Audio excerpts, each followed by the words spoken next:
media, technology, history, and America's godly heritage. We talk about anything that affects your faith, your family, or your freedom. So don't go anywhere, because Point of View starts right now.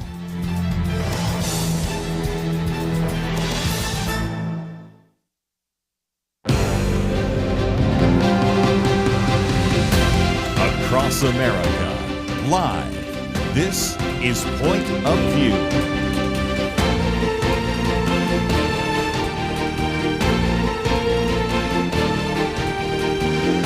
And now, Kerby Anderson.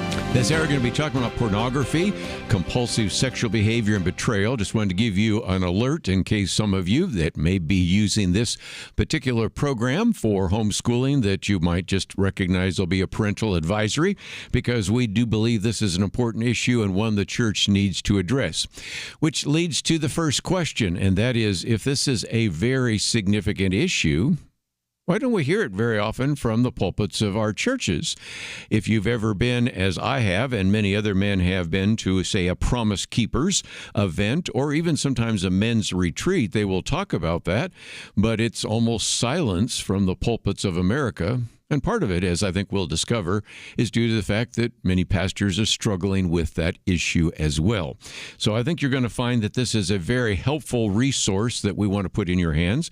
It is a book that we have available. It also is a link to a website, also a link to a podcast, and a variety of others. But first of all, we are privileged to have the authors of the book, Hope, Healing, and Freedom, A Pathway Beyond Pornography, Compulsive Sexual Behavior, and Betrayal. The first is Nick Stumbo, who is a third-generation pastor, started his ministry career in Kelso, Washington, with East Hills Alliance Church. Later, after facing his own addiction to pornography, eventually began Pure Desire as a healing group. He's the executive director of Pure Desire. We have a link to that on the website. Individual that is also a certified pastoral sex addiction professional, earned his master's degree from Bethel Seminary, also had a bachelor's degree from a school in Santa Cruz, and he is the author of a number of books, Setting Us Free, Safe, Creating a Culture of Grace in a Climate of Shame, and of course the one we're talking about today, Hope, Healing, and Freedom. Also the host of the Pure Desire podcast, and we have a link for that on our website. So Nick, thank you for joining us today here on Point of View. Absolutely. Glad to be here, and thanks for tackling this topic. We have been covering it many times, and we will be doing it again today. The other individual is Ashley Jameson, and she spent years in a pattern, you might say, of sexual addiction, but also then discovered her own husband's pornography addiction, and will be addressing this issue of what's called betrayal trauma. She is the director of programs and partnerships at Pure Desire Ministries, and we have information about that as well. Some of her books include Girl Talk, a guide to help moms and daughters have honest conversations about sex, Unraveled, Managing Love, Sex, and Relationships, Betrayal, and Beyond, and of course the book we're talking about today, Hope, Healing, and Freedom. And also, Ashley, thank you for joining us today here on Point of View. I'm so glad to be here. Thank you so much for having us. Nick, let us, so we can maybe start with your story. First of all, you have a little bit of it in the introduction, and then you get to about chapter 5, and you go into more detail. But in order to understand why you got involved in this ministry, we really need to maybe know a little bit of your background. Yeah, I was, like you mentioned in your intro, I was a pastor who struggled myself. And like so many pastors, that can feel very like a hard place to be, because you feel like if I ask for help or acknowledge a struggle in this area, I'm going to lose my job, potentially my career. But if I don't ask for help, I can't get help. And so I was battling it. You know, I like to be clear to say I was very much of the mindset every time was going to be the last time. I thought, okay, I figured out why I stumbled this time and I won't go back there. But it kept occurring, you know, even though I was being honest with my wife, initially with my senior pastor and my elder board. And then as I became senior pastor myself, finding other people to confess to, and they would pray for me, but no one really knew more than to say, you know, stop doing this. And I was like, yes, that's exactly what I'm trying to do. And it wasn't until my wife and I were introduced to Pure Desire Ministries in 2010 that we finally saw a pathway to healing that was more than just trying harder on my own. It was really getting engaged in their counseling program and in groups that helped me see the much deeper issues that were going on in my life that were leading to pornography as an outcome. And I had such a unique circumstance because I had the support of my elders and my district leadership who didn't want to see a pastor lose a career and a job over this. They instead wanted to see redemption and freedom. And I know, unfortunately, that is still the exception rather than the rule, that most pastors or leaders don't have that kind of support and would fear ever speaking up or seeking help. And so that's part of what we try to do, is say, hey, there are definitely parameters with which a pastor needs to be removed from his role at a minimum for a season.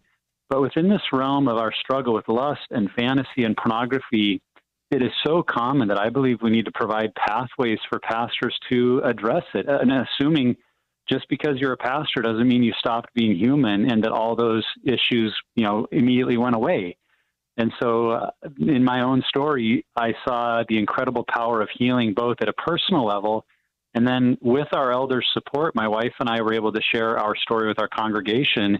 And it truly led to an avalanche of healing and change and other couples finding freedom, because when the church stands behind the pastor and helps him find freedom, then everyone else in the church really believes that this is a safe place. This is something we can deal with here. And we just saw it make an incredible difference in our community. Might just mention that, again, this book is published by Pure Desire Ministries, which is in Troutdale, Oregon, where I was, by the way, last week, and endorsements by all sorts of individuals that are friends of this ministry: Nancy Piercy, Sean McDowell. As a matter of fact, Sean McDowell says there's been a need for a practical and biblically based guide for those struggling with pornography. Hope, Healing, and Freedom is that book. It rooted in research, talks about many of those issues. But I thought, just before we take a break, Ashley, let's hear your story. Of course, we find out about that a little bit more in chapter 4. But if nothing else, again, you come to this conversation in part because of what you discovered because of your husband's pornography use.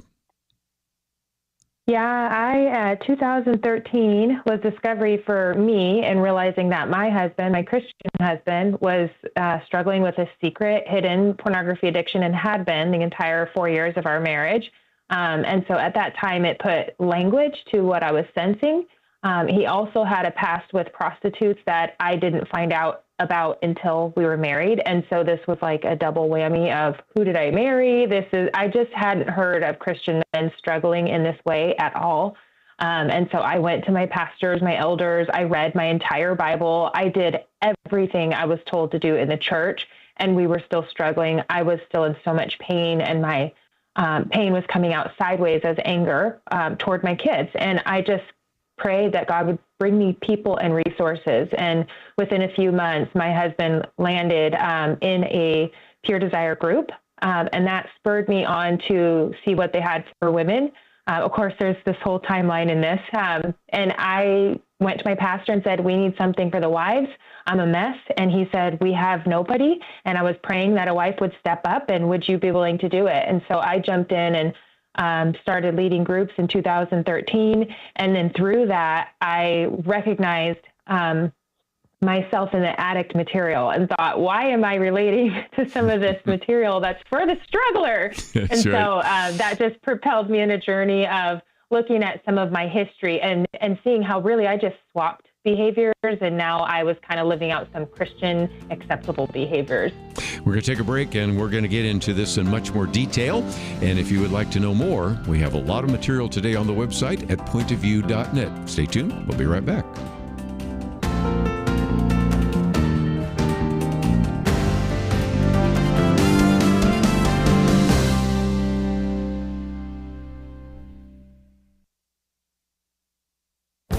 This is Viewpoints with Kerby Anderson. You know, when you make an investment, it is important to know if there's any counterparty risk. Any business involves a cooperation of many entities and individuals.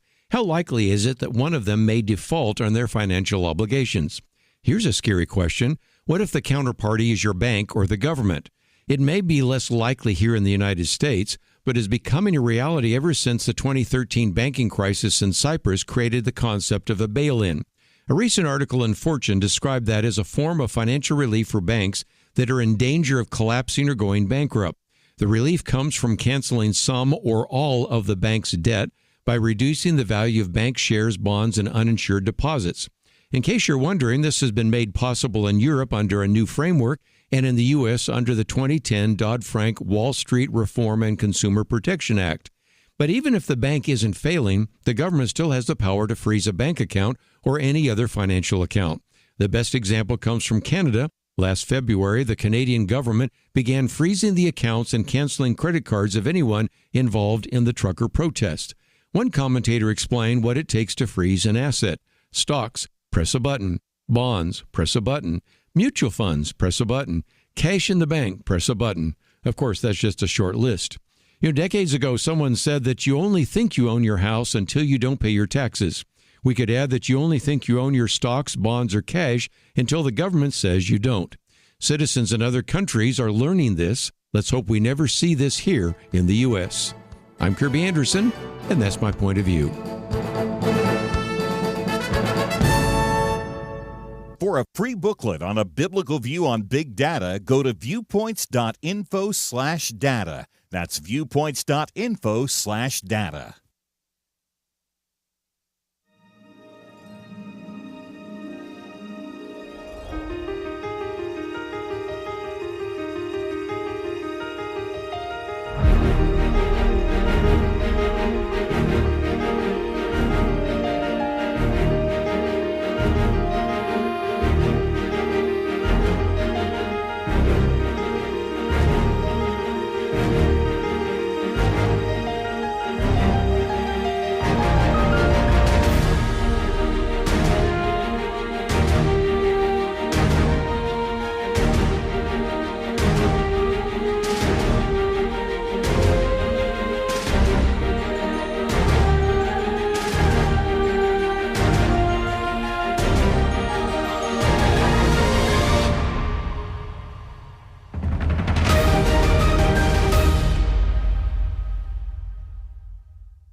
You're listening to Point of View, your listener-supported source for truth. Continue our conversation today with Nick and Ashley, Hope, Healing, and Freedom. And this is from an organization known as Pure Desire. We first of all have a link to puredesire.org. We have a link to the book in case you would like to order it. And that also has a trailer. So if you'd like to get some of that information, you can do so. There's another link that we have that goes to the YouTube channel for Pure Desire TV. So if you are looking for some of the information we're talking about today, that is available at the website. Also going to make available to you a little bit later this hour some material from Point of View. But Nick and Ashley, let's for just a minute talk about the fact that when we use the word struggle, we recognize, as you wisely pointed out, and we found this in some of the surveys that Pro Ministries has done and Barna has done and others, that the younger you are, say Generation X, Generation Y, even somewhat Generation Z, they have a different kind of view about pornography. So sometimes when we talk about struggling, some aren't struggling because they say, it's just the kind of thing that everybody does. So can you speak to that issue for just a minute? Because a lot of the assumption of this book is that somebody is like you were, struggling and wanting to get out and wondering if there's an answer. But sadly, there's a number of people that don't see it as a struggle. Well, you're right. We've become so inundated as a culture with sexual content that unfortunately we accept it as normal. The thought that, well, everybody sees it to some degree, it's everywhere. And I think we've lost sight of some of our morality and conviction to say, at any point where I'm objectifying someone with my eyes or my heart, I'm in a dangerous, sinful place. That's why, Jesus in Matthew chapter 5 equated looking at a woman lustfully as committing adultery with her, not saying that that's on par with physical adultery, but it's a matter of the heart and the eyes.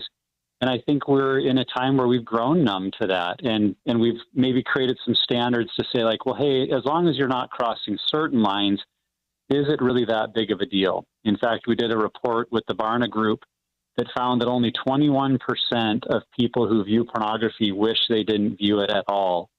And I think what we're missing is the impact that even occasional viewing of pornography has on us, that it has on our relationships, has on our ability to see other people as people, and the ways that even a little bit of pornography use is contributing to a massive evil industry that is, contributing to human abuse and sex trafficking and so many things that as Christians we would want to avoid.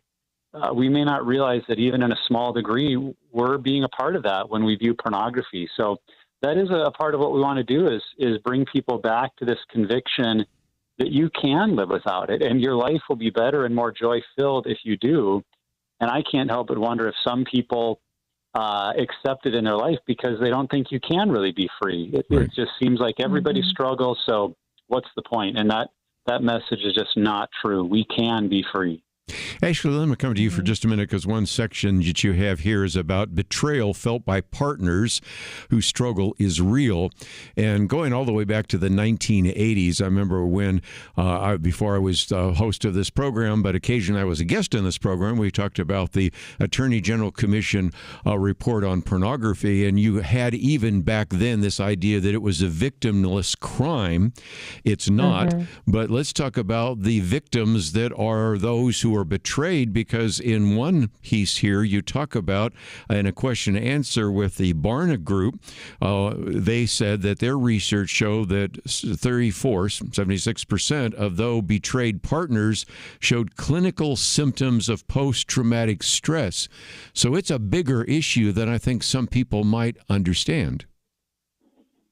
Yeah, it is. And I felt it firsthand and didn't have language for it until years into the work I was doing. That it causes our language center to go offline. It causes us to feel unsafe and that we're in danger. And so we're hypervigilant, we're restless, we're anxious. Everything is out of whack, and it impacts every system in your body, creating inflammation. And I would like to think that's connected to why a lot of women have autoimmune diseases, that it wreaks havoc on our body in the way that other things that would cause PTSD do. And so I am glad to see that there's more research catching up to that and showing that this physically impacts the spouse and they're not just overreacting or being dramatic.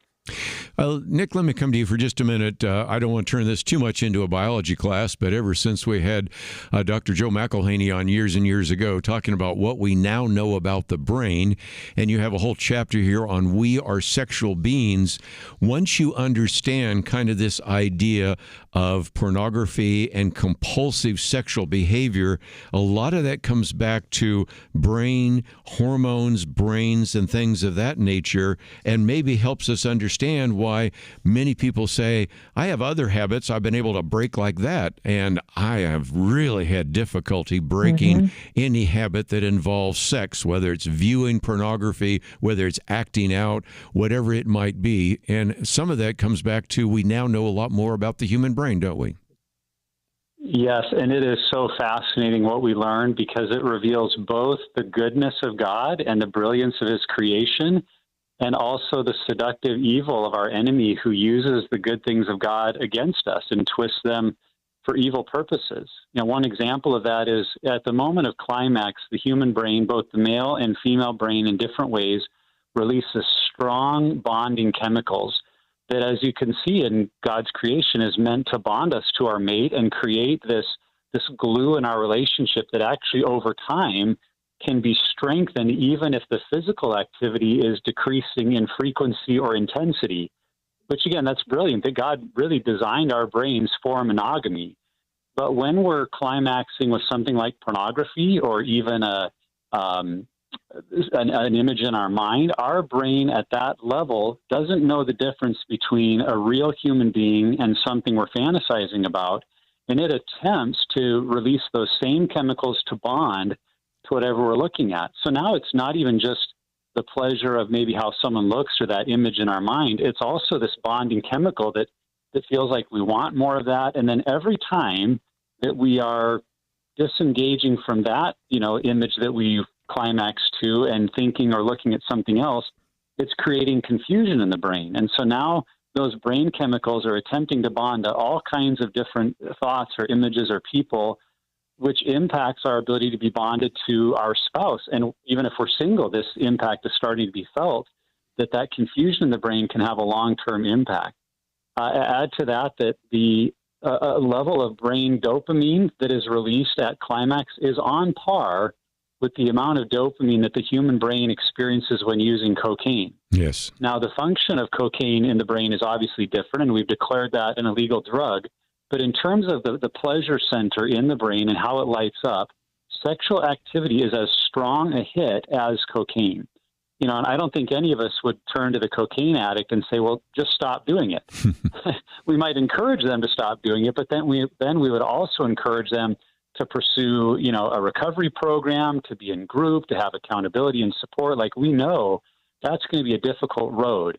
And yet to the ones struggling with porn, that often is our attitude of, well, just stop doing it. And yet the brain at that pleasure level is looking for a dopamine hit on par with the cocaine addict. And so why wouldn't we say to them, we want to support you in finding recovery and a program and group. And this is going to be a more difficult road perhaps than we thought, but also more rewarding if we're willing to go down it. So Sure. Those are just a couple of things happening at the brain chemical level that, again, reveal how God designed us, but how easily we can be trapped in something that is very, very powerful and addictive. Let me just mention, when we come back from the break, the second half of this book is all about there is hope. There's a path to transformation. Of course, there's also the issue of shame. There is the importance of an essential community and the healing that can take place. So again, if you find yourself saying, this is a book I would want to get, or maybe I know somebody I would like to get that book for, let me encourage you to do so.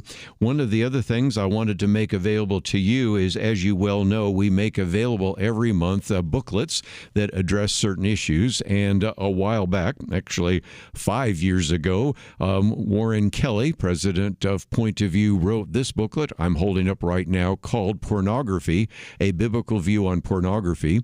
A lot of it comes from some of the material that was put together by Josh McDowell, who, by the way, endorses Pure Desire here as well. But this booklet is available to you. If you go online, we have a PDF that you can get, and it is, again, a biblical point of view on pornography. We thought if you click on that, you can either read it there or you can download it. And so, again, it is available to you as our gift. The book, of course, is something that you will need to be able to purchase from our friends at Pure Desire, and that is our link that we have on the website there as well. So if you would like to take advantage of some of the resources we have online, you might do so during the break, and we'll come back and continue our discussion right after this. Many years ago, they began saying that we live in the information age. Well, today there is so much information coming at us from every direction. The hardest thing is to discern which issues are really important and how can I make a positive impact without wasting my time trying to figure out accurate information. Let me give you a suggestion to help with that. Visit pointofview.net. Look at the tabs across the top. Find the one named Viewpoints. Kerby Anderson and others on our team are constantly watching for news to identify those issues that you really need to know about. They boil things down in a brief summary, and then you can decide if it's something on which you want to learn more and get involved. Again, when you go to pointofview.net, click on Viewpoints, you'll see exactly what I mean. You'll see the issues that we are covering right now. And when you like what you see, I honestly think you will, you can slide on over, enter your email, and get them automatically sent to your inbox each day. That's it. Take a minute now, be informed. Pointofview.net, click on Viewpoints. Point of View will continue after this.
You are listening to Point of View.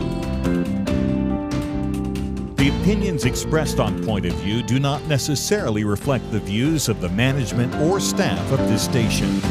And now, here again is Kerby Anderson. Back once again as we talk about the book Hope, Healing, and Freedom, A Pathway Beyond Pornography, Compulsive Sexual Behavior, and Betrayal. Nick Stumbo and Ashley Jameson here, and again endorsed by lots of people that have been on this program, and certainly appreciate the good work that is being done there by this organization known as Pure Desire. We have a link to that. We have a link to the book, also a link to the Pure Desire podcast that you might want to obtain. And we've been talking about certainly some of the issues. I now want to focus on hope and then get into healing, because there's healing for the individual, healing for the betrayed spouse, healing for the couple and the family. But both Nick and Ashley share with you, just maybe concurrently or sequentially, the hope, because there are a lot of people listening right now that say, I don't think I'm ever going to get out of this, or I've been betrayed by my spouse and I don't think I'll ever be able to forgive him or her or even be able to live a normal lifestyle. So is there hope? Yes, and I'll speak on the struggler or addict side. I remember when I first heard about Pure Desire Ministries, I had those same feelings of like, I've tried everything. What else could they teach me? I know all the verses. I've tried all the tools. I've used accountability software.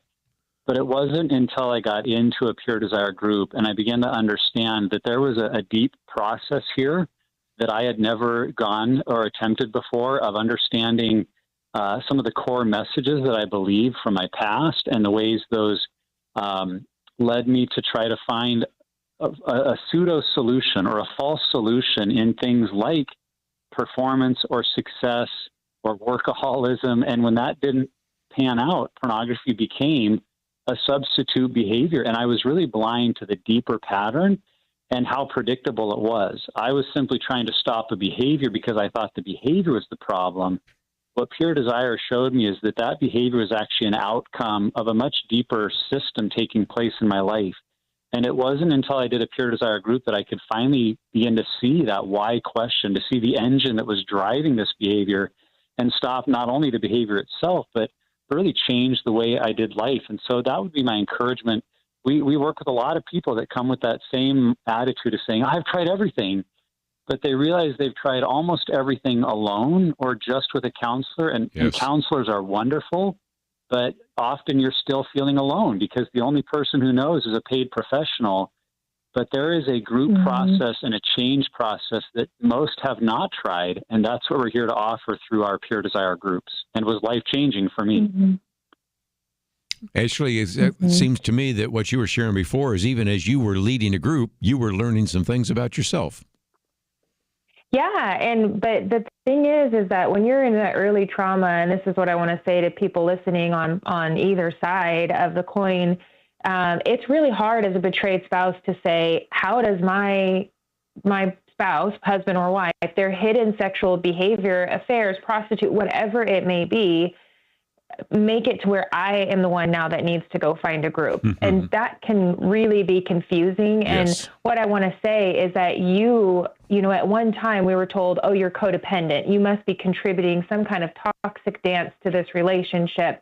And that's old, outdated language. And now those studies to show, no, this is trauma. And when a wife looks through emails or phones, they're seeking safety. They're trying to make sure they're not going to be blindsided again. They're trying to make sure they're physically and financially safe in their home and that their kids are safe. And so we've been injured by this behavior. The rug has been ripped out from under us. We're looking at the same story from two sides of the coin. So the addict is saying, I'm free. My story's out. It's finally revealed. I don't have to live a double life. I'm ready for change. I don't want to lose my spouse.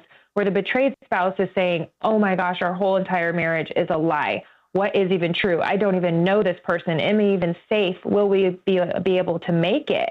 And so when we say groups and help for both, we mean support for that betrayed spouse, to give that betrayed spouse a place to process, to be able to calm some of that trauma down, to have something that's consistent with other women who have been there and can promise that things can feel different.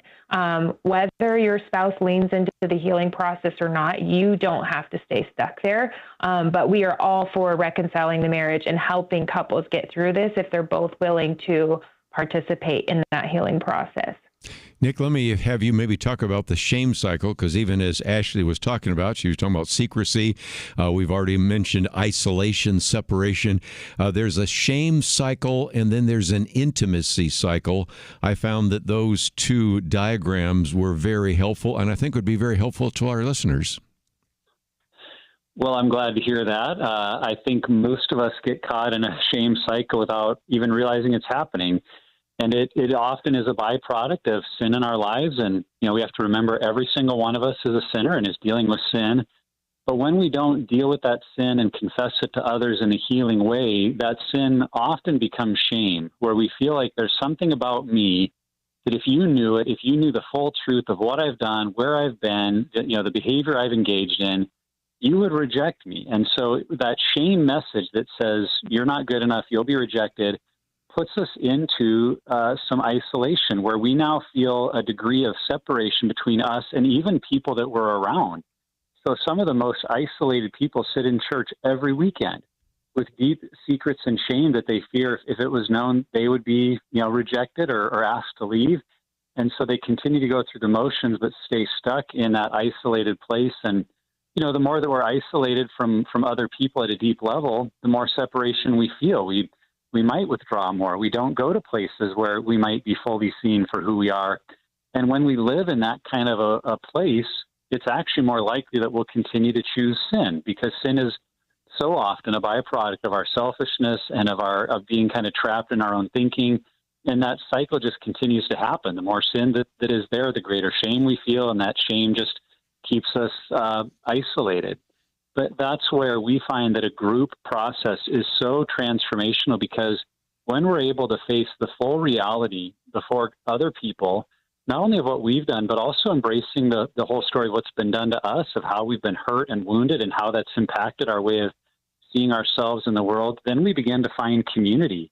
We begin to find that we can be fully known and still loved. Yes. And that creates a true intimacy that's far more than just physical closeness or a sexual intimacy. It's an intimacy of being known and loved for who we are. And, God offers that to us. We all know in Scripture that's what it means to be known by God. But I think we fear that other people would never accept us like that. But when we're in a safe group that we can be fully honest and find that even in that truth of who we are and what we've done, that we are still loved, that's where I discovered that the love of God seeped into my heart in a deeper way than I had ever known before, even as a pastor who was preaching about the love of God. It's when I was fully known by other men who still accepted me and loved me for who I was, that I think I began to get a truer, more powerful reality of what God's love is actually like. And so it's vital that we move out of that shame cycle into experiencing the kind of true intimacy that God designed every single one of us to experience. And that gets back to this issue of community, because you give an example of what community's like. You had a man who was going through the 7 pillars of freedom material that you have there in the small group at Pure Desire. And one of the things you're supposed to do is write down your 10 worst moments in your life. Some of those you don't necessarily want to share, but once you do, it gets back to that issue of vulnerability.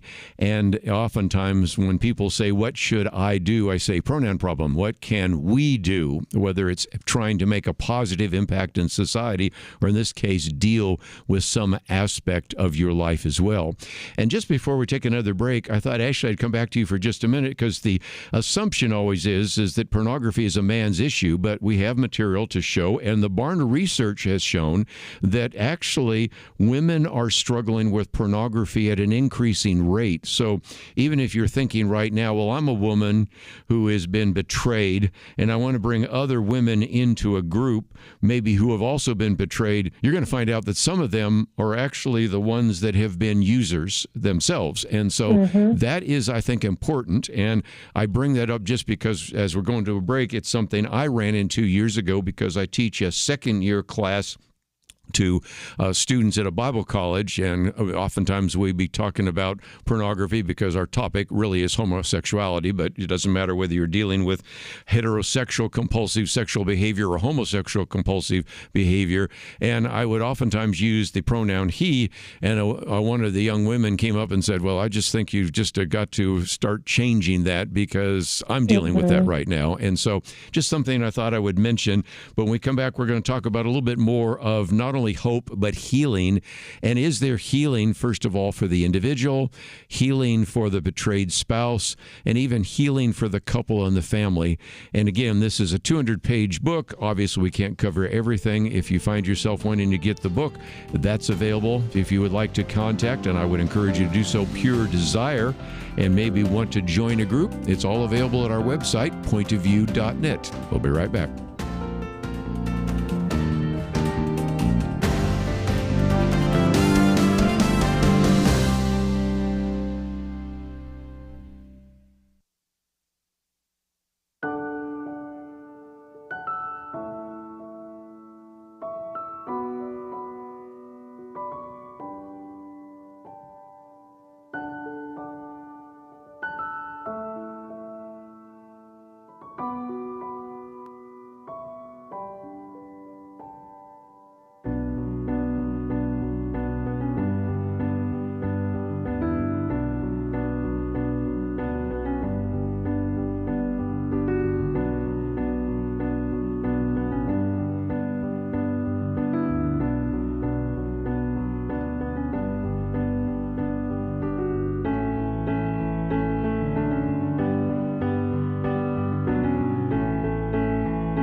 You're listening to Point of View, your listener-supported source for truth. Back for a few more minutes as we talk about the book, Hope, Healing, and Freedom.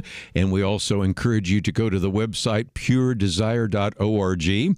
And Nick, let me come to you first, maybe to do a two-part to answer to a question. First of all, of course, the healing for the individual. But even before that, one of the things on your website are new stats, the church, and pornography. You might also, if you could, talk to fellow pastors who maybe have never addressed this issue, Sunday school teachers, life group leaders that have always avoided the topic.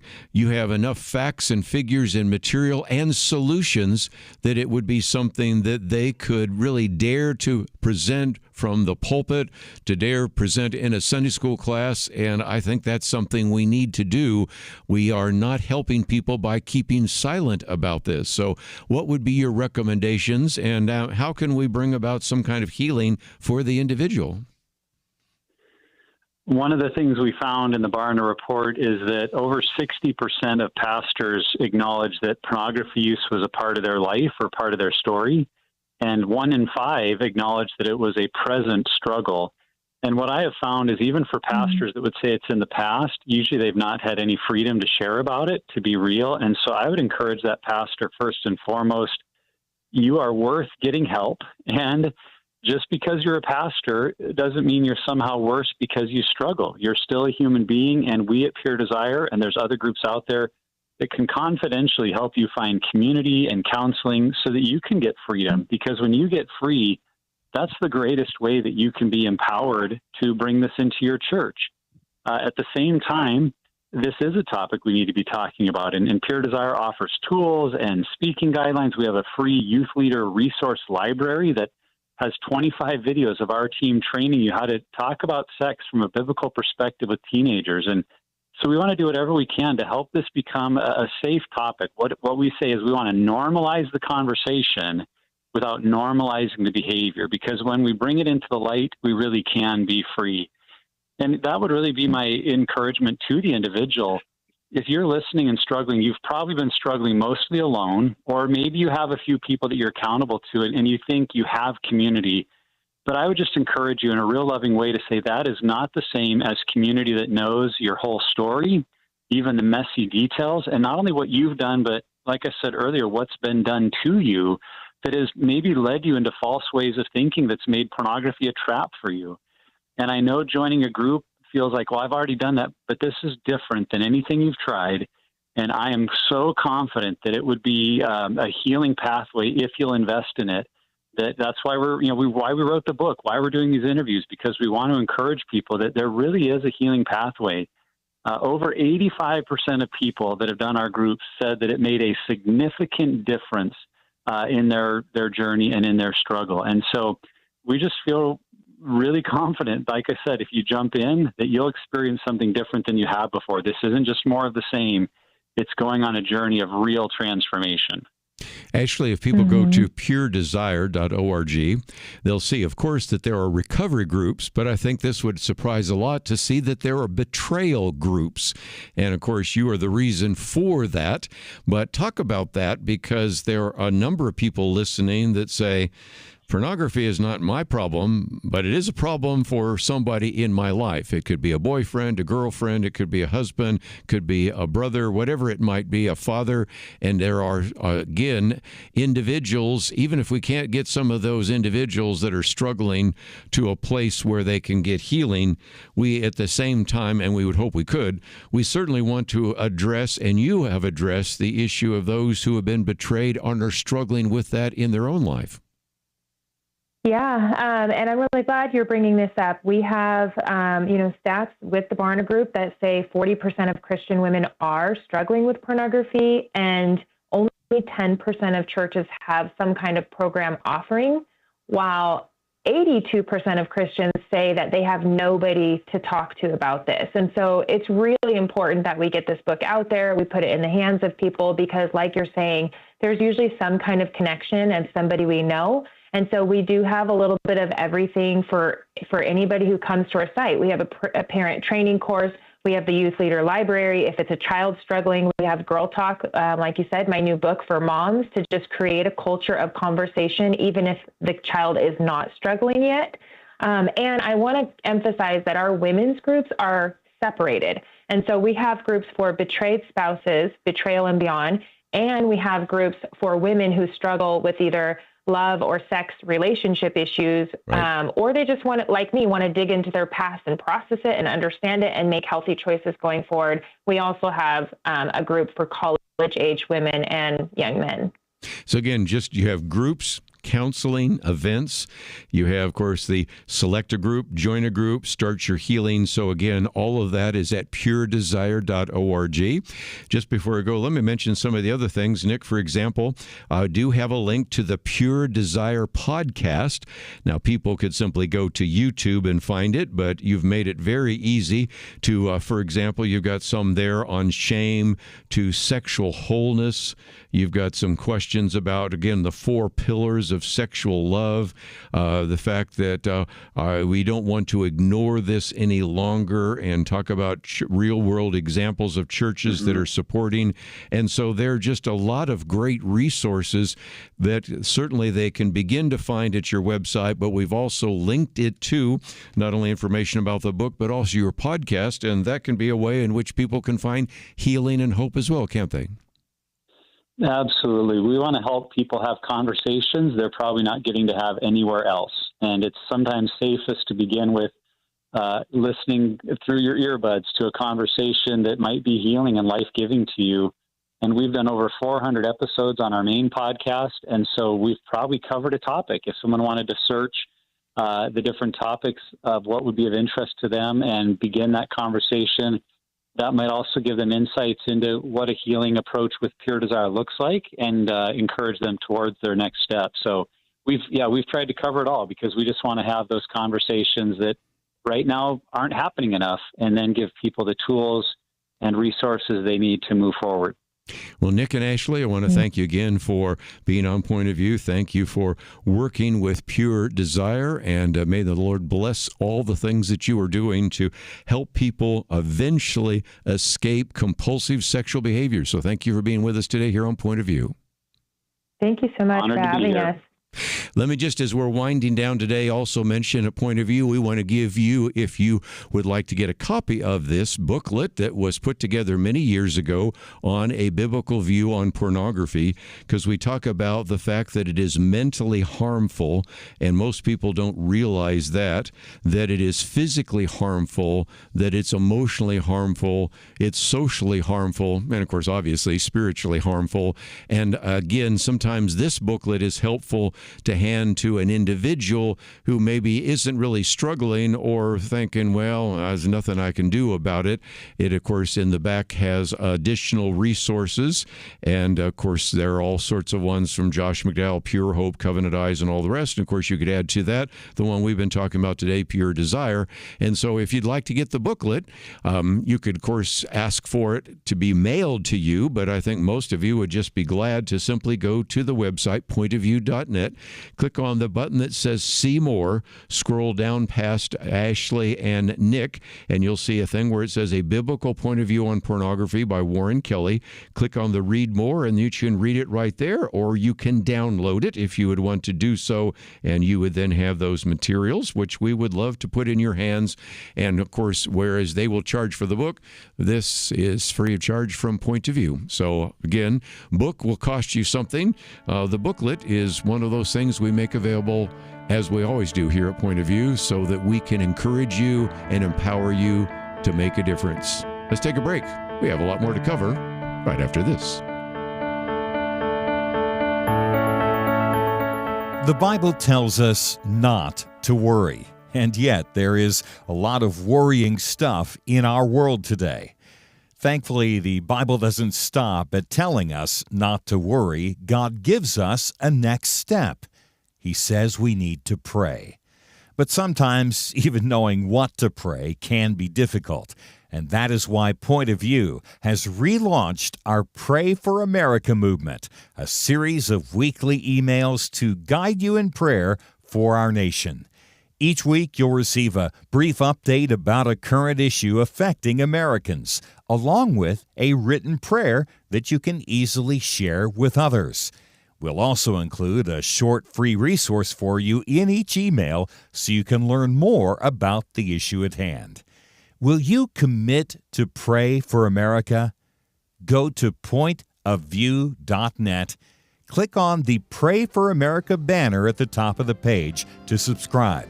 Again, that's pointofview.net.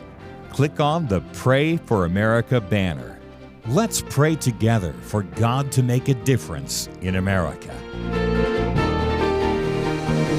Point of View will continue after this.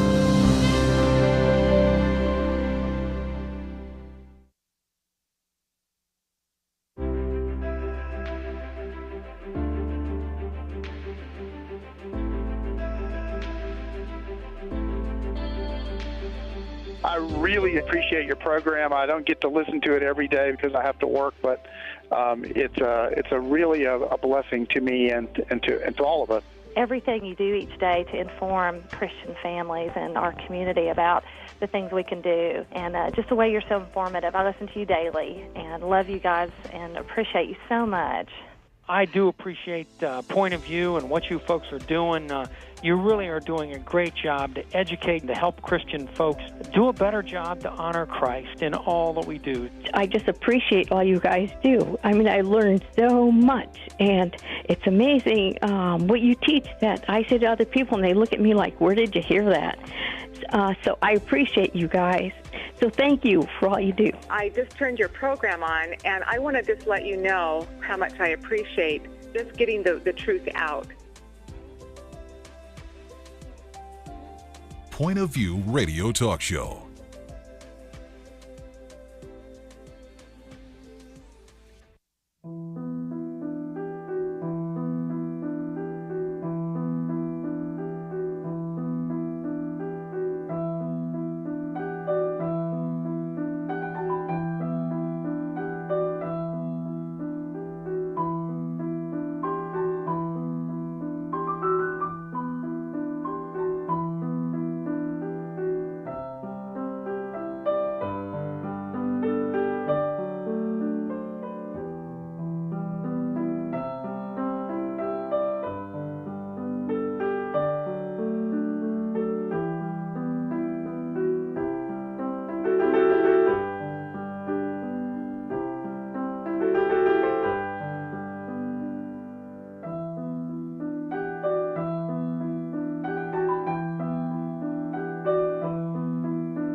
Hi, this is Kerby Anderson. You know, each day we take on the tough issues and provide a biblical perspective to them. The topics we cover are wide-ranging. Apologetics, theology, prophecy, creation and evolution, intelligent design, marriage, family, child-rearing, the millennial generation, trends in society, politics, economics, business, religious liberty, the Constitution, public policy, foreign policy, military policy, tensions in the Middle East, abortion, homosexuality, pornography, sexual ethics, media, technology, history, and America's godly heritage. We talk about anything that affects your faith, your family, or your freedom. So don't go anywhere, because Point of View continues right now.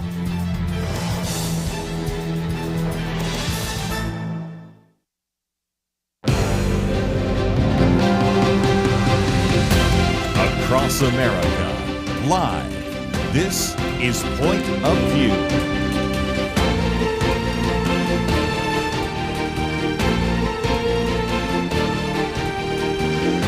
And now, Kerby Anderson. This Tuesday edition of Point of View is one in which I want to spend just a little bit more time talking about the peace proposal that was put forward by President Donald Trump and the fact that it worked.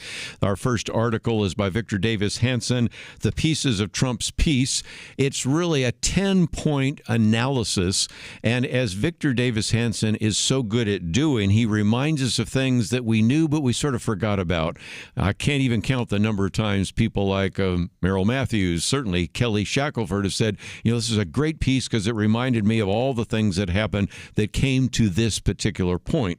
We're in, of course, the 14th day of a shutdown, 2 weeks into it, and no relief in sight, to be perfectly honest. Pretty soon the House of Representatives will be back in session, and they can't just get enough individuals in the United States Senate, you need 60, to decide to move forward on at least passing a clean, continuing resolution. We're going to have, of course, the No Kings rally this weekend and a number of other things. There's just always something to talk about. But let's just, before we move on to other topics, because I think by tomorrow I probably won't be talking about what's going on in the Middle East. We'll be talking about many of these other issues. Once again, look back. And Victor Davis Hanson gives us 10 reasons. For those of you that love to take notes, you might number 1 to 10. And number 1 is that Trump curtailed a considerable amount of Iranian oil income and its dispersal.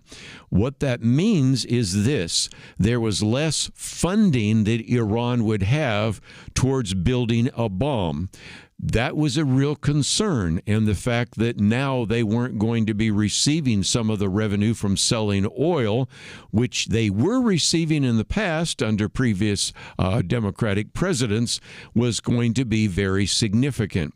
Number 2, Trump allowed Benjamin Netanyahu to destroy Hamas, to cripple Hezbollah, and to retaliate at will against Houthis. Now, again, as I mentioned yesterday, the Iranians used to refer to the country surrounding Israel as a ring of fire, this Iranian terrorist network. You didn't have, not all of them, show up yesterday in Egypt, but you did have a number of representatives from Muslim countries that don't want to kill us. That's a phrase that some people have used to explain that there are certain Muslim countries which are just inherently dangerous, and they're not going to come to the table with us. But you did see a vast array of different kind of countries, European Union and Canada and Indonesia and Egypt and Saudi Arabia, and the list goes on and on and on, that were there at the table. And Trump, unlike the previous president, Joe Biden, allowed Benjamin Netanyahu to go after Hamas, even at the risk of many now saying that that was an unjust war and genocide, and a number of other comments that we have heard. The crippling of Hezbollah with the pagers, and of course we'll get to Iran in just a minute, but that's 1 and 2. Number 3 is Trump also leveraged all his benefactions to Israel by pressuring it to a ceasefire. Again, wanted to be careful, didn't want to make it look like that a Israeli leader had to bend the knee to Donald Trump. But once he understood that there was going to be no annexation of the West Bank, but at the same time, no argument that we would allow Hamas to exist, they went along.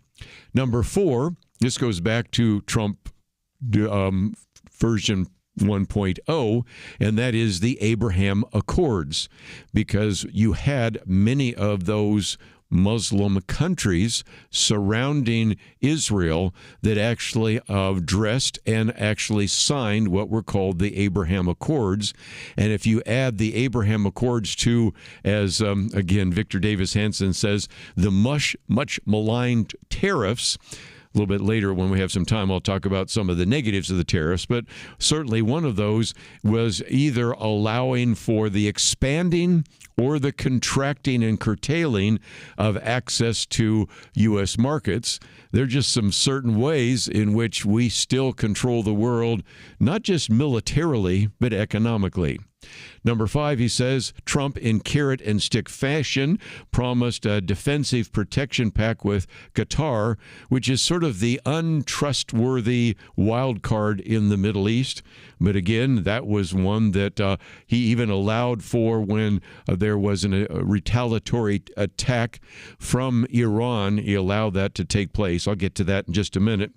Number 6, Trump dealt with enemies, allies, and neutrals from a position of strength, in part because of what he had done in the past. For example, the elimination of the terrorist Iranian General Qasem Soleimani, the ISIS founder, al-Baghdadi, and many of those individuals, which again pretty much removed those leaders. And that's part of it. You no longer have an individual like a Yasser Arafat or a Hamas leader to even try to prevent the kind of peace negotiation that was taking place. He goes on to talk about China, but I'll, in the interest of time, move on to the last few. Number 7, Trump was entirely transactional. I mentioned that just a minute ago. He even allowed for a ceremonial but innocuous hit on a U.S. airbase in Qatar. And for a man that supposedly holds grudges, and he does personally, he was willing to be quite transactional in that regard.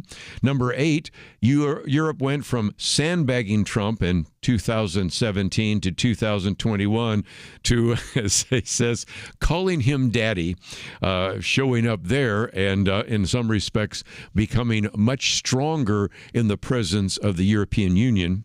Number 9, at this 11th hour, Hamas was reminded that it had no real alternative, as the rubble of Gaza attest, and he signaled to Israel that it could and still go medieval on Hamas and the remnants, and because they did not, Hamas gave in.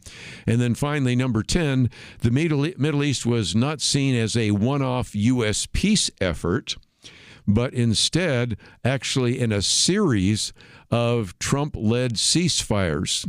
Let me give that list if you've never heard it before. The ceasefire between Rwanda and Congo, a ceasefire between Armenia and Azerbaijan, a ceasefire between India and Pakistan, a ceasefire between Kosovo and Serbia, a ceasefire from Cambodia and Thailand, and a ceasefire from Egypt and Ethiopia. If you're keeping track, that number now with this one makes 7. And that is something that is unprecedented. Whether or not the Nobel Committee will award him the Nobel Peace Prize, the previous 6 should have been enough. This one certainly would cap it off, but we all know the reality of why he did not receive the Nobel Peace Prize, and we can understand that that's probably something you just have to live with in the modern world. But 10 pieces of Trump's peace plan, I think it's important to see how each one of those played into what was celebrated yesterday. But when we come back from the break, some people who wanted a ceasefire weren't celebrating. We'll talk about that right after this.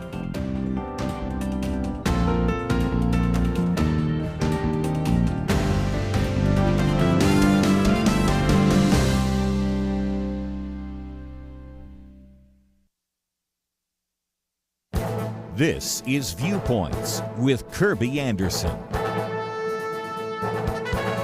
You know, when you make an investment, it is important to know if there's any counterparty risk.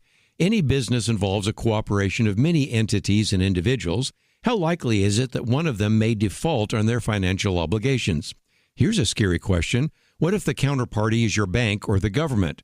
It may be less likely here in the United States, but is becoming a reality ever since the 2013 banking crisis in Cyprus created the concept of a bail-in. A recent article in Fortune described that as a form of financial relief for banks that are in danger of collapsing or going bankrupt. The relief comes from canceling some or all of the bank's debt by reducing the value of bank shares, bonds, and uninsured deposits. In case you're wondering, this has been made possible in Europe under a new framework and in the U.S. under the 2010 Dodd-Frank Wall Street Reform and Consumer Protection Act.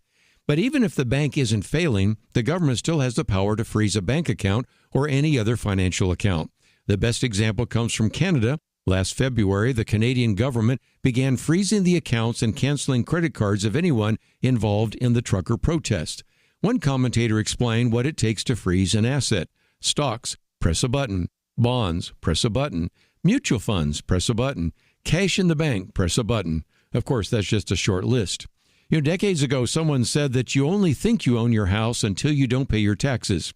We could add that you only think you own your stocks, bonds, or cash until the government says you don't. Citizens in other countries are learning this. Let's hope we never see this here in the U.S. I'm Kerby Anderson, and that's my point of view. For a free booklet on a biblical view on big data, go to viewpoints.info/data. That's viewpoints.info/data.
You're listening to Point of View, your listener-supported source for truth. In just a minute, I'll get on to the next article on the tale of two political parties. But I thought while we're talking about the Trump peace plan, there were lots of individuals calling for a ceasefire. Well, we have a ceasefire.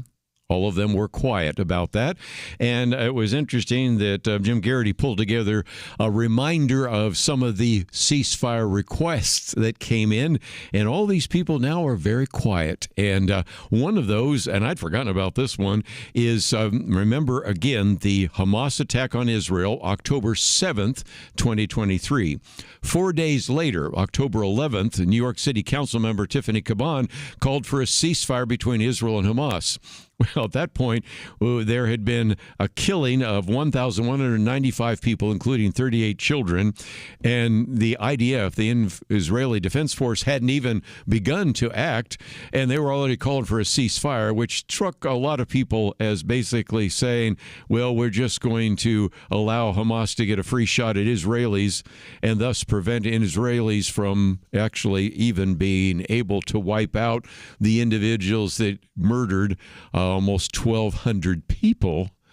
But nevertheless, not to be outdone, 2 days later, a little-known state senator by the name of Zoran Mamdani. Have you heard of him? Yes, he was a state senator at the time, but on October 13th, again, while some of the bodies were still being buried, he was calling also for a ceasefire. And that same day, another state senator, Julius Salazar, called for that. So there's at least three individuals that less than a week after the attack on Israel from Hamas, individuals, two of whom you probably aren't going to run into much any further, but Zohan Mamdani most likely will be your next mayor of New York City. Then, again, not to be outdone, let's wait another week or so, and then we have Representative Alexandria Ocasio-Cortez join in as well, saying some may dismiss a ceasefire as naive or worse, yet who has a plan for what follows this destruction? What do we call that? Well, of course, the implication is we call that genocide. That's exactly what they have been calling it for some time. And, of course, now you've had people out there with posters calling for a ceasefire, and we're not hearing from them at all. It also, I think, is interesting how much quiet you've had from some of the current leaders in the Democratic Party. But let's give credit where credit is due. Everybody from Bill Clinton to Hillary Clinton and a variety of others have certainly supported and congratulated Donald Trump for pulling off something in the Middle East that no one thought was possible. We can go on, but you can get the point. Let's, if we can, get to a very good piece by Jeff Carrere, The Tale of Two Political Parties. I recognize that we're still a couple of weeks and months away from serious campaigning for the midterms, and we're about 13 months away from the actual election. But that being said, the situation between the two parties couldn't be more different. He says, for example, that the political environment, for example, for President Trump is very good after his first 9 months of his second term. After 4 years of no border security under the previous administration, it has been secured. 0 illegal aliens have been released into the country in the past 4 months. Additionally, about 500,000 illegal aliens have been deported, while another 1.6 million non-citizens have self-deported. I gave you those numbers the other day in one of my commentaries, but I will update them in the future. As well, there's been an increased interest in people wanting to serve the U.S. military. He says it's no mystery why Americans did not want to serve under Commander-in-Chief Joe Biden, but we certainly have seen, indeed, a lot of individuals stepping forward now to actually do what they can to serve in the military. He says, by contrast, President Trump has effectively utilized American military power.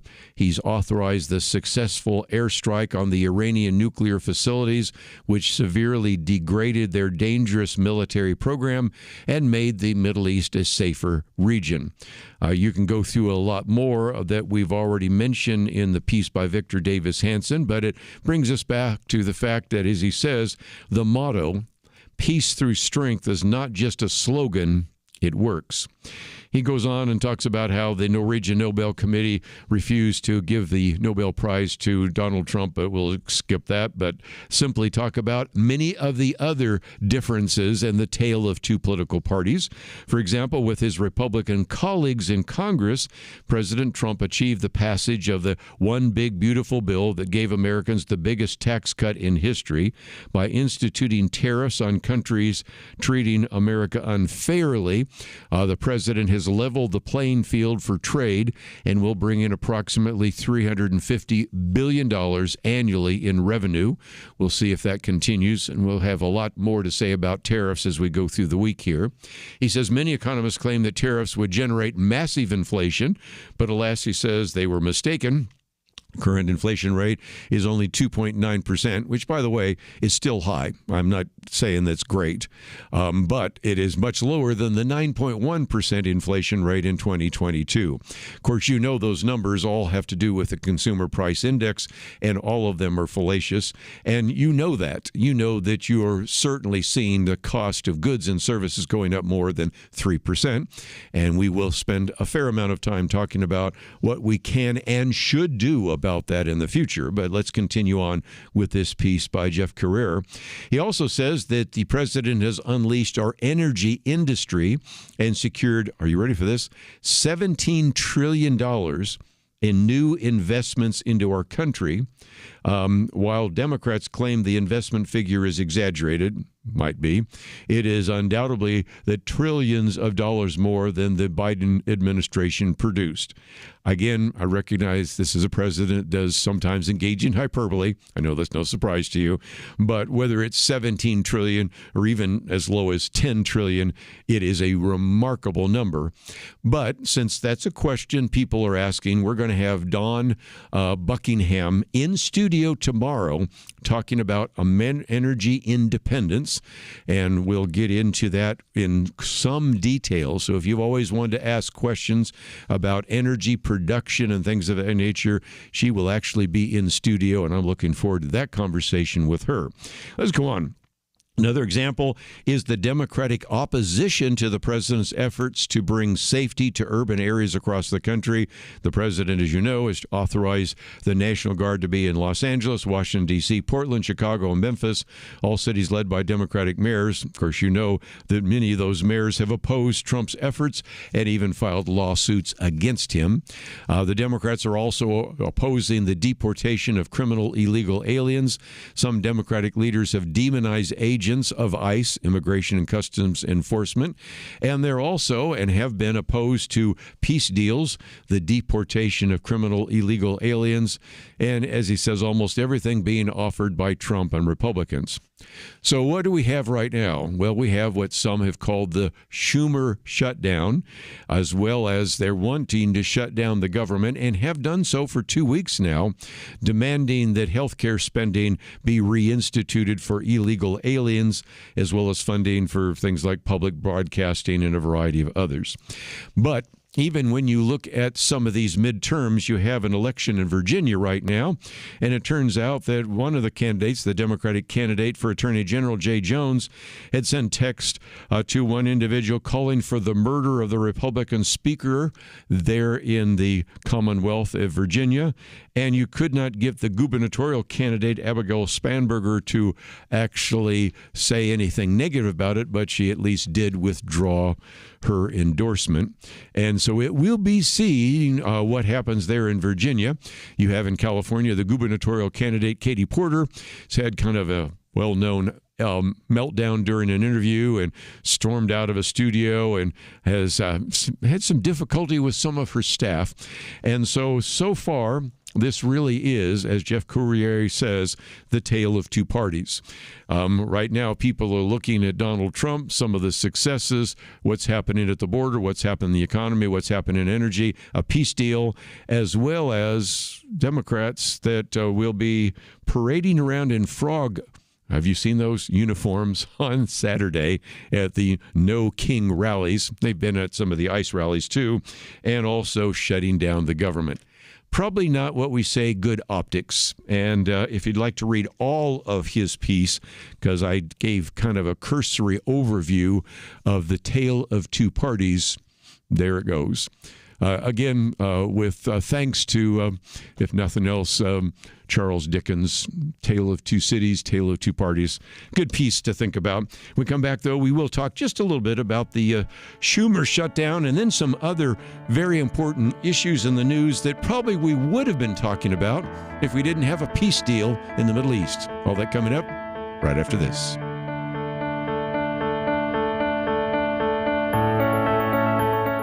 It almost seems like we live in a different world from many people in positions of authority. They say men can be women and women men. People are prosecuted differently or not at all, depending on their politics. Criminals are more valued and rewarded than law-abiding citizens.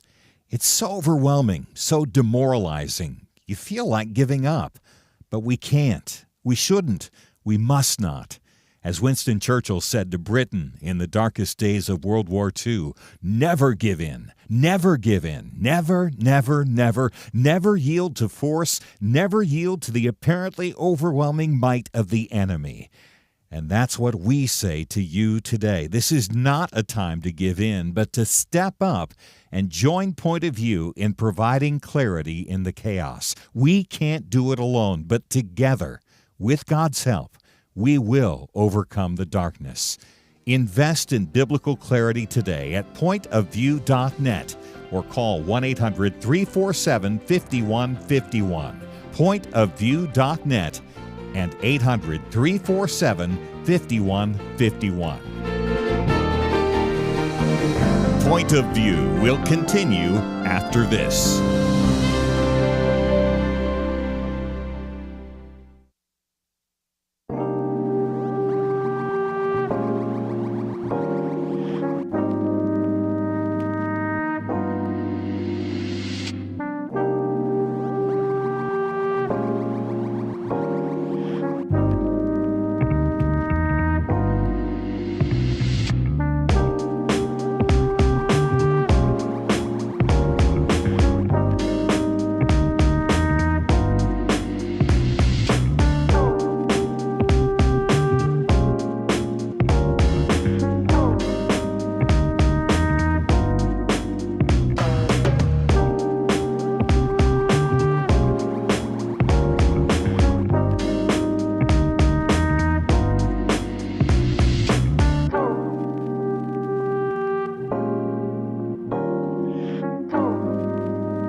You are listening to Point of View.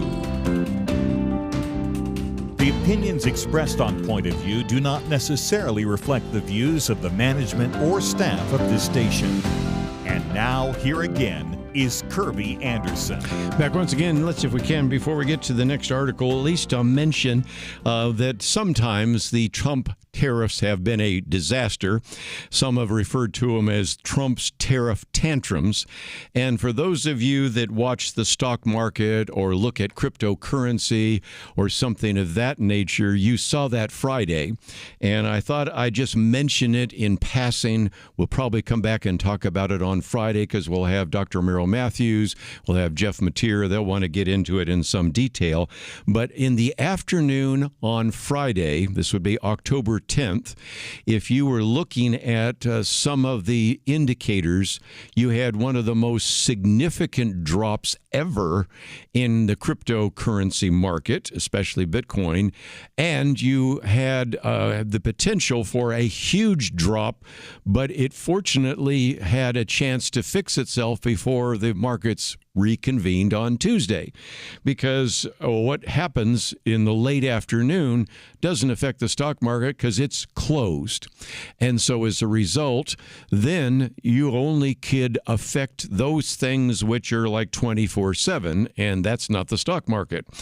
And so by the time you got to, well, of course, you have Columbus Day on Monday, Tuesday, there wasn't any real issue. And what it was, I know this will surprise you, a tantrum from the president on his Truth Social media platform, which really almost tanked some of the stocks, although he did it late Friday, so I suspect he wanted to get it out of the way and not affect anything, although it did affect all those things that are still open 24/7.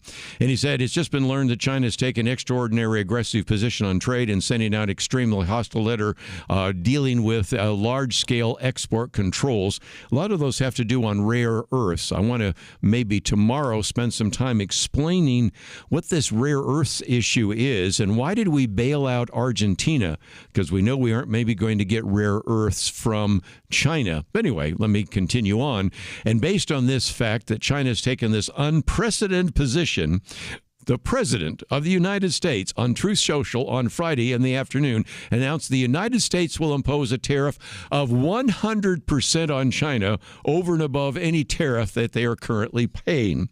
Well, anybody that's looking at what you might see as risk assets, especially if they were highly leveraged, just dropped like a rock. Because then he got out and announced it. But then it turns out that, first of all, Xi Jinping misunderstood what he was doing or what he was communicating about certain tariffs. So he changed his position. And then as a result, Donald Trump changed his position. And by the time you got to, was it about Sunday, you had this Truth Social platform saying, okay, all's good with China. I thought, Mr. President, that is a way to really scare the market. And also it illustrates the kind of power that this president has by just simply sending out a tweet on his own Truth Social that dropped a stock market dramatically at the time. Well, it wasn't stock market, but all the other assets that were trading 24/7. Anyway, it's just a good example of why sometimes these tariffs are tantrums. And I know with Merrill Matthews, he's going to have a few things to say about that. So I'll leave it to him on Friday to get into that a little bit more. But let's come back to the fact that now we're into the 14th day, 2 weeks into the shutdown. And my third article here is called Shutdown Politics. And Amy Curtis says that the Democrats really don't look like they're that eager to turn this around. You know that the Republicans are kind of sitting back. They're all willing to vote for a continuing resolution in the Senate. The House is not in session, so there may be a few Republicans in their offices there in Congress, but some of them probably are home raising funds, running for re-election, whatever it might be. And so as a result, during this Schumer shutdown, she says, Democrats are using Americans as pawns because some Americans are being affected. But as I'll point out in just a minute, they're not affected as much as you might think. But what has been happening is the fact that the Office of Management and Budget, and the director of that is Russ Vought, who's been on the program with us before, has said that we are going to actually do what are called RIFs, RIF stands reduction in force. And he posted on X the other day the RIFs, that is reduction in force, or basically firings, have begun. And of course, now Chuck Schumer is upset. He's saying Donald Trump and Russell Vought are using Americans as pawns in their shutdown. But if you think about it, it's the Americans that aren't able to get some of the essential government services because the government has been shut down now for 2 weeks. The Republicans in the House all voted to pass a continuing resolution, a clean one. The Republicans in the Senate voted, but you need 60 votes to break filibuster. And even though you've had some very prominent Democrats, John Fetterman from Pennsylvania and others, voting with the Republicans, that number is still not up to 60. And so as a result, as we've pointed out on this program before, the White House, that is Donald Trump, and the Office of Management and Budget, and that's Russ Vought, actually said that if indeed you don't pass a continuing resolution and you actually then force non-essential personnel to go home, to be furloughed, we will say, now that you're home, you are free to stay there. And so that is the case. Again, the Democrats are saying, no, we won't bring the government back into session unless you increase spending by $1.5 trillion, which would cut all sorts of things. The illegal immigrant health care plans to refund public broadcasting and a variety of other smaller items.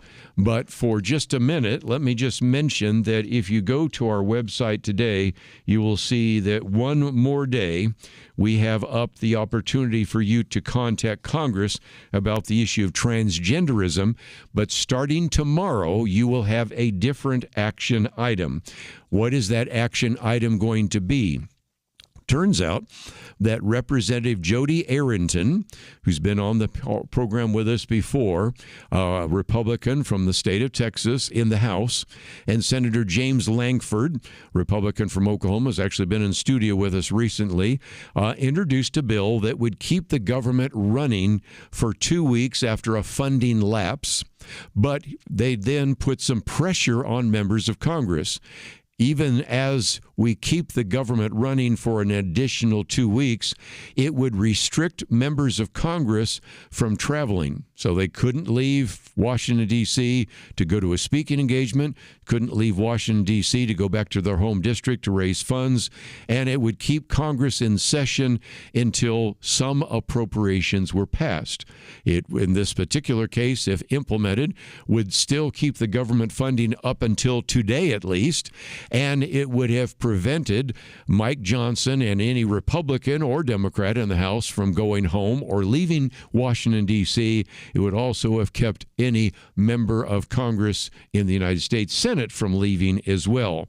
And my argument is that we've all seen how this game has been played too many times by both Republicans and Democrats. Didn't like it when the Republicans used it, even though it is a wonderful tool to try to enact something from the Democratic Party if they are in power. And I certainly haven't liked it when Democrats have used it, although, again, they're trying to enact certain kinds of changes when the Republicans are in power. But let's just recognize that these shutdowns have no consistency whatsoever. The other day, they said nearly all the workers of the Equal Employment Opportunity Commission were furloughed, and up until like 2 days ago, I think up until yesterday, if I remember right, there were still people working at the Smithsonian Institution. The Capitol Visitor Center was closed, but the national parks were open, but there weren't park rangers, and they were saying that was dangerous. So as a result, there's no consistency. And quite frankly, it's supposed to affect the citizens, but a lot of citizens don't even know the government shut down. Because after all, Social Security checks are still being sent out. Medicare and Medicaid coverage still continues and all the rest. But those actually are the drivers of a lot of our problem. We bring in $6 trillion in taxes. It used to be we brought in $5 trillion in taxes, but because of some very significant economic benefits and also tariffs. We are bringing in this year and brought in $6 trillion in taxes. And it used to be when Joe Biden took office, we were only spending about $5 trillion.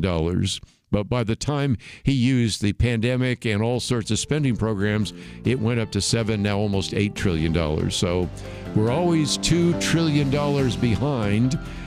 We'll solve that problem later. Let's bring the government back. And we're going to tomorrow talk about how you can maybe encourage your member of Congress to pass this bill to stop these shutdowns permanently. We'll be right back.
You're listening to Point of View, your listener-supported source for truth. Back for a few more minutes. Let me, just as a program note, mention that tomorrow we're going to have in studio with us Dr. Dawn Buckingham. Yes, she is a doctor. She's a surgeon, a brilliant individual who is the first female head of the Texas Land Commission. Now, we've had her on before we were talking with her by phone about what is happening at the border. That's become less of an issue, as you probably have noticed, and we just talked about that a minute ago. So instead, really, Land Commissioner is dealing a lot with the energy issues, and so we're going to be talking with her about the idea of energy independence. And one of the articles I've posted, which I think will be very helpful to help people understand what's going on, is that when people were asked, what would you like in terms of energy policy? Energy independence, or do you want to maybe constrain energy use and be involved in maybe trying to address the issue of climate change.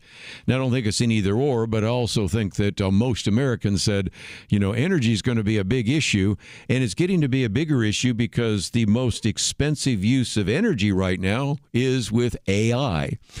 These data centers for artificial intelligence use a lot of energy, and you're not going to provide that by putting up a few more windmills. It's going to have to come with some pretty creative ideas, and so energy independence is going to be important. In terms of her national security, she's had some interaction with the Secretary of War, Pete Hegseth, and others. She's actually been recently at a conference nationwide where they were covering this issue of energy independence. So we're going to get some perspective from her on energy. Maybe we can even make available one of my booklets on that subject. But for now, let's just say that we'll spend the first hour tomorrow talking about this issue of energy and the environment, and I'll open it up for questions that you might have for her, and so we'll look forward to that conversation. Then we'll come back to, of course, some other things about the showdown, and we'll get into actually starting to look at what this weekend is going to bring, because just a few minutes ago, I mentioned the No Kings rally and the frog outfits, and everybody looked at me like, what are you talking about? Well, if you haven't gone out on the internet, and maybe you don't want to, there are quite a number of progressives wearing frog outfits. Some of them are right now at the ICE protest in Portland and others, which again just illustrates that this really is the tale of two parties right now. But nevertheless, we'll get into some of those issues as well. But as we wind down, Tony Perkins, good friend of this ministry and of course the head of Family Research Council, wrote a piece about the federal abortion puppeteer. And we certainly talk about this issue of abortion and pro-life so often, but he says in his piece that appeared in the Washington Stand that when the United States Supreme Court handed down the Dobbs decision in June of 2022, many in Washington and in the media decided and declared that abortion was now a matter for the states. While the ruling, he says, did not explicitly say abortion was a state issue, it did affirm that states have the authority to regulate abortion. In doing so, it appeared to cut the strings of federal control, which would then allow various states to protect the unborn. Okay. But, he says, 3 years later, Americans are discovering that those strings were never truly severed. Washington, he says, still holds them tightly. Okay, let me explain. He says, even though Dobbs recognized state authority, the federal government continues to pull the levers of abortion policy through appropriations, regulations, executive action. And so as a result, the states might appear to be independent, but they are still being controlled from Washington. Let's just take one example. He originally was a legislator in the state of Louisiana, and I think Louisiana provides a perfect understanding of that. He says what you have is Louisiana sued the Trump FDA for continuing a Biden-era policy that allows abortion drugs, in particular the chemical abortions that we have in our booklet that Liberty McCarter's talked about so often, to be mailed into states that have outlawed it, which effectively have nullified the states' right aspect of the Dobbs decision. So immediately after the court's ruling, the Biden administration had launched its reproductive rights task force back when Joe Biden was still president within the Department of Justice. And government was involved in a campaign to really undermine the Dobbs decision. It dismantled the long-standing FDA safety protocols that required in-person consultations. We've talked about that before with Liberty, and she has some of that in her booklet on chemical abortion. Then they refused to enforce what's called the Comstock Act. That would prohibit mailing abortion-related materials, and thus the Department of Justice effectively opened the door to abortion on demand through the mail. And if you're not familiar, as we've talked about before with Liberty and other experts on this program, more and more of the abortions are taking place because of chemical abortions. And that is, of course, one of the real concerns. So despite the fact that Louisiana has laws prohibiting abortion, Illegal chemical abortions now account for anywhere from 600 to maybe 800 deaths of unborn children each month in the state of Louisiana, nearly identical to the state's monthly average in the 5 years before Roe versus Wade was overturned. So you can see that if indeed you wanted to prevent abortion and emphasize a culture of life, this particular way in which the federal government has become an abortion puppeteer is significant. Now, I recognize some of you live in states where abortion is essentially legal, and you might just look at that without any kind of concern because it really doesn't affect you. But if we are going to nationwide at least have states that do want to protect the life of the unborn, we see the federal government has been a real issue. And it brings us back full circle to the shutdown. How so, you might wonder? Well, it turns out that Democrats are, as you heard me say just a few minutes ago, demanding that $1.5 trillion in various things, but a good portion of that were the Affordable Care Act or Affordable Care or Obamacare, whatever you want to call it, subsidies, which in many cases continue to underwrite both abortion and gender transition procedures for minors. So again, this shutdown in part goes back to wanting to provide even federal subsidies for abortion in those cases. And as he winds down, he says most Republican-led states prohibit taxpayer funding for these destructive procedures and practices, yet because federal dollars are involved, taxpayers, even in pro-life states, are still footing the bill for an anti-life policies in blue states.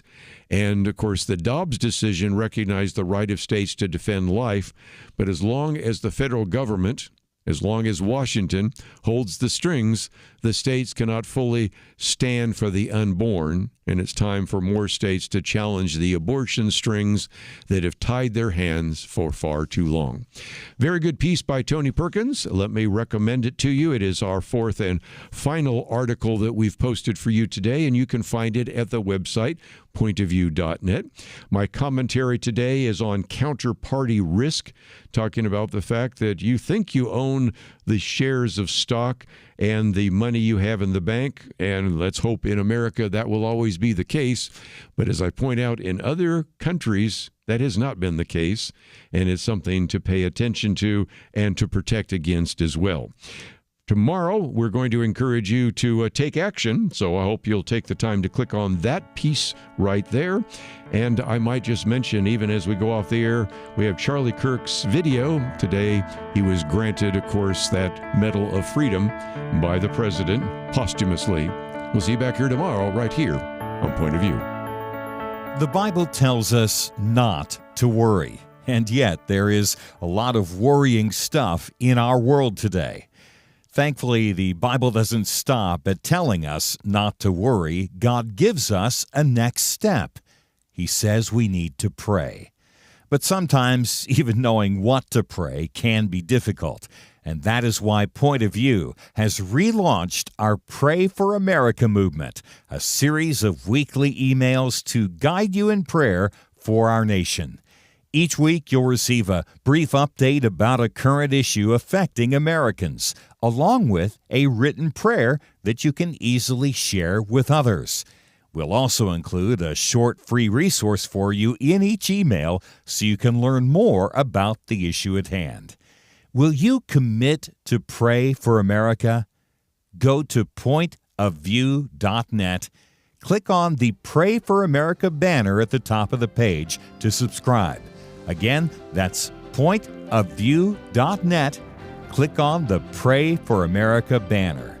Let's pray together for God to make a difference in America. Point of View is produced by Point of View Ministries.